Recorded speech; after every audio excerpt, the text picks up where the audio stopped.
what I'm calling horizon physics, and I'll explain that momentarily. It's related to the physics of the early universe and the evolution of the universe and black holes and their relation to our best candidate for a theory of so-called quantum gravity, which is string theory. So let me start with a brief cartoon introduction to a classic theory of physics, which is Einstein's theory of gravity. It's called general relativity. And roughly speaking, it says that space-time is curved in an extreme way in systems like black holes that we'll get to. And there's an equation, or a set of equations, that roughly speaking would say that, as I've written here, curvature equals energy. That energy sources tell space-time how to curve, and the curvature of space-time tells matter how to move. These equations may look complicated, but they're actually among the simplest and most beautiful in physics. And one of their consequences is these space-time geometries which have horizons, which means that the space-time decomposes into regions in which observers in different regions simply can't communicate because of the finite and maximal speed of communication is the speed of light. So this happens in the case of black holes when you have sufficiently dense matter sources, and also in a homogeneous source of energy that dilutes slowly enough that is constant in time, or approximately so. That source's expansion of the universe that actually accelerates, which also leads to these horizons. So again, the picture of this is there's some observer labeled O here, and nothing moves faster than light, so anything on the other side of the horizon cannot get out. Another feature of horizons is that the wavelengths of light can suffer what we call large redshifts as you go toward a horizon. The relative wavelength of a mode of light changes dramatically as you go from well outside a black hole to near its horizon. So let's start with the example of cosmology, the history of the universe. And the top figure here, well actually let me start with the bottom figure here, which is a map of the first light that we can see that comes to us, as I'll review shortly, from the time that atoms formed, at which point light can freely stream toward us. And we look at it at a certain wavelength, microwave units, and the bottom picture is actually what you see. There's a lot of foregrounds, things that are coming from our own galaxy. The top picture is a picture of what you get if you subtract all those foregrounds and look at the background, which has imprinted on it fluctuations that come from extremely early times in cosmology, and that's what I want to discuss. Early fluctuations in quantum fields in the universe lead to this measured picture of fluctuations in the temperature or the energy of the light that comes to us in this microwave background. So this is observations, which corresponds to the fluctuations around a 3-degree background of radiation that was detected some 50 years ago. We celebrated this anniversary last year. And as I said earlier, it comes from the earliest time from which we can see it clearly, which is the time when atoms formed. And in cosmological units, you can think of that as a time when the universe was 1,000 times denser than it is now. So one of the most beautiful things about this is that it's even more interesting than that makes it sound, because of the fact that there's a very simple theory of the fluctuations in this radiation, minute differences in how hot or cold a given spot on the sky is, which arises from much earlier times. So we can measure this radiation at different wavelengths within this general microwave scale, we can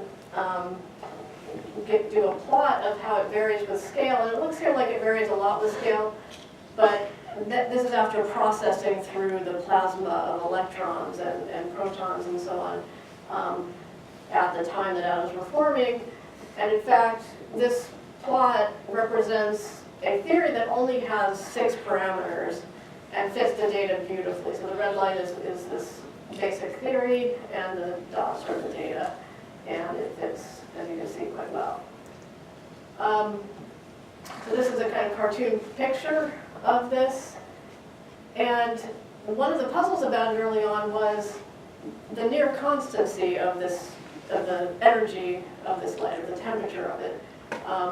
As I said, it's about 3 degrees above absolute zero, 3.7 Kelvin, plus corrections that are of order 10 to the minus 5, so really tiny corrections on top of that, which nonetheless these observers can see in that figure I showed earlier. But there's a puzzle about this, which is the following. If you take the expansion of the universe that is seen today, and if you just extrapolate it back, as it looks today, into the past, you would reach a period, I was trying to point here, but you would reach a period where the universe becomes so dense that our understanding of the equations of physics breaks down, and still the light that comes to us from different points on the sky, say from diametrically opposite points on the sky, would, which appears at essentially the same temperature, would not have come from regions that had time to be in causal contact. So instead, there was a hypothesis that the way the universe expands changed in the history of the universe, that early on it was an accelerated expansion, which is known as inflation, and I've sketched that here. And that makes the universe older and gives heuristically at least, an account of how the temperature is nearly the same. So that intuitively requires the sources of this light that we see to have been in causal contact. The theory of inflation, motivated by this macroscopic idea, then has observational consequences in also predicting these fluctuations. So to obtain this phase of early universe accelerated expansion, called inflation, we need, given our equation that curvature equals energy, we need a source of energy that can drive the accelerated expansion. But then it needs to go away, so that later on we get our more prosaic, non-accelerating but still expanding universe.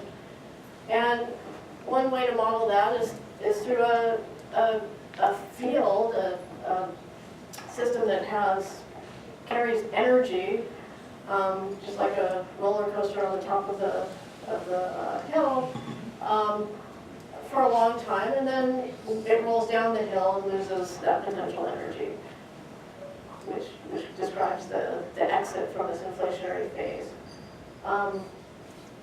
So once you postulate that, for good reasons that I tried to summarize, there's another immediate consequence, which is that although the field whose energy drives inflationary expansion can be modeled homogeneously as far as the macroscopic physics goes, once you introduce such a degree of freedom, it necessarily has quantum fluctuations. So there's the famous uncertainty principle, and the field obeys it. So it can't help but fluctuate, and as a result of that, the theory automatically produces these tiny fluctuations in the predictions for things like the microwave background that we observe. We know a lot about it from this theory, including the simplest form that it can take, which is the theoretical curve that I showed earlier. Okay, so this field I described, which is known very creatively as the inflaton field, leads to fluctuations that eventually imprint on the map that I showed you. There's a similar statement for fluctuations in the geometry of space-time itself. So it also is a quantum variable and it must fluctuate. So that's a separate contribution to these fluctuations, which is extremely interesting as a quantum graviton mode, so to speak.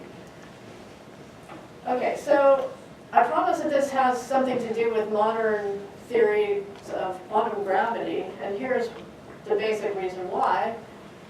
If you put in the numbers for this model of early universe inflation for it to solve the problems that it was intended to solve, it turns out that the process has to last a certain amount of time. The universe has to expand by a certain amount in order for the theory to work. And in terms of this energy equals curvature or expansion rate sort of equation, it means that the potential energy that we postulated to drive that expansion needs to be constant for a long ways and then exit.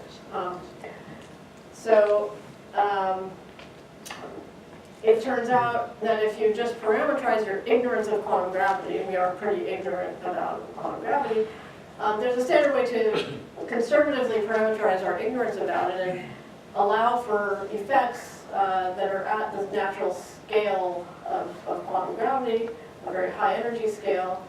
And even assuming that nothing new happens up until that scale, one finds that these parameterized contributions from quantum gravity would typically, if you don't fine-tune parameters, they would typically introduce structure in this potential energy that would make it steep, so steep that it would violate the necessary properties that I just summarized.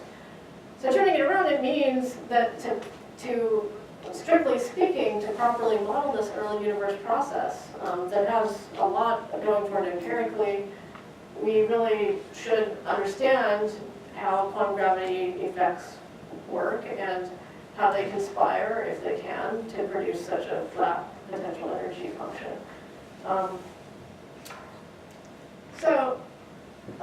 This is particularly exciting in the case in a certain subclass of these models of the early universe, which are called large field. They're ones in which the field, this inflaton field, traverses a long way in its space of field values that exceeds this famous Planck scale that I mentioned earlier. This is in fact a property that arguably the simplest models of this inflationary physics have. So just taking the potential to be a parabola, which is as simple as it basically gets, requires a field range that's 15 times this natural scale of quantum gravity.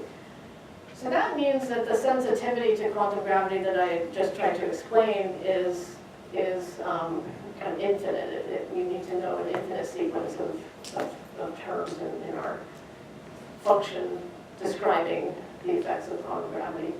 Or we need to understand a kind of symmetry effectively along the direction of this field.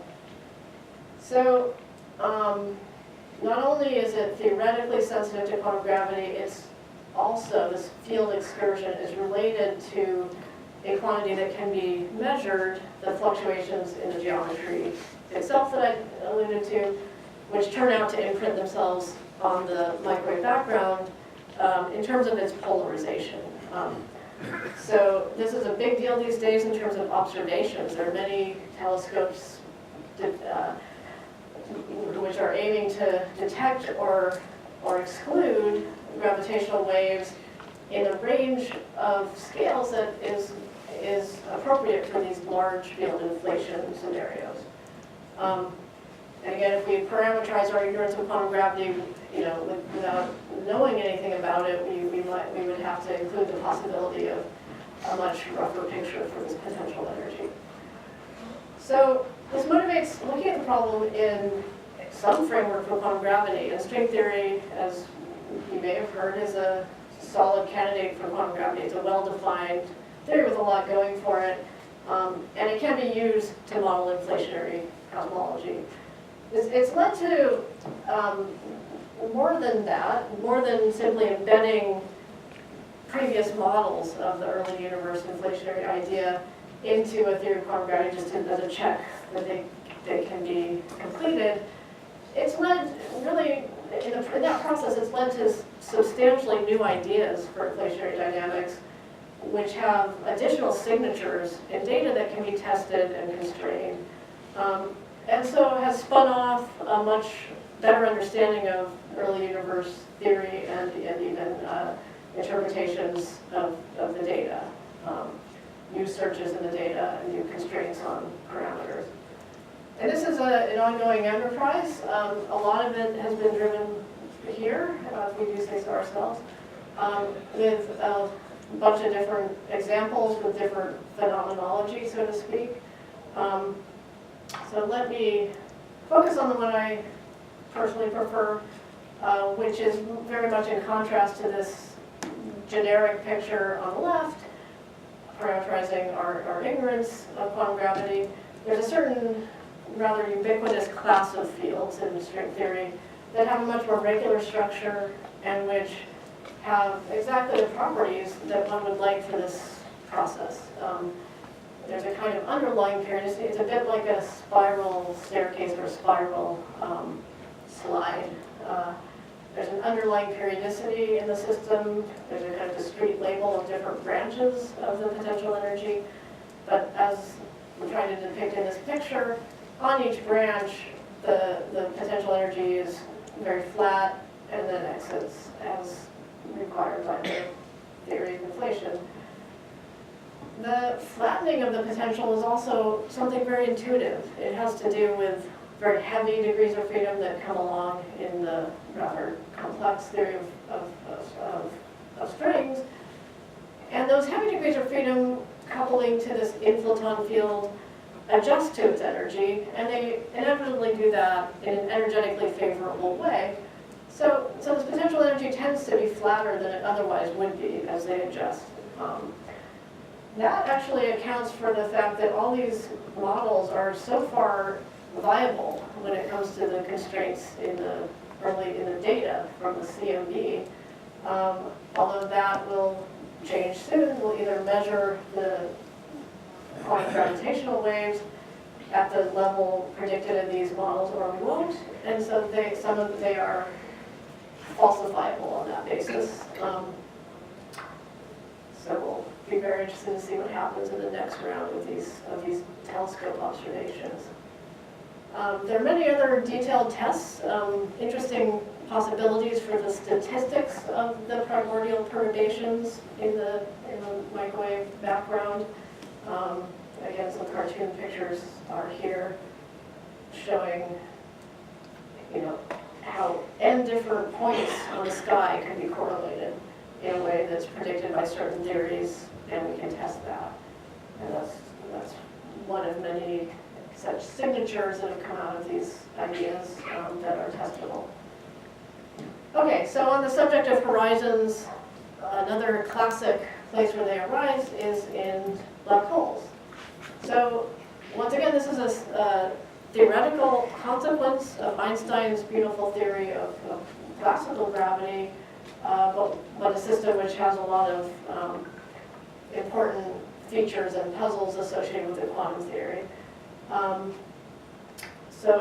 But again, it's an observationally verified phenomenon as well. The top picture here shows certain trajectories of objects near the black hole in the center of our galaxy, which helped establish that it was a black hole. And you no doubt heard about the beautiful results from the LIGO collaboration, which measured gravitational radiation from pairs of black holes that were merging in the early universe. Not as early as I was talking about previously, but plenty early, and it's a spectacular result. There's another type of telescope project that will be measuring emission from the near horizon region of black holes, and has already started to do so as well. So this is theoretically a very interesting problem for a number of reasons that go beyond the classical theory, which is already incredibly interesting. One of the features that it has, which is something I alluded to at the beginning, is large ratios of energy scales appear when you start throwing things into black holes.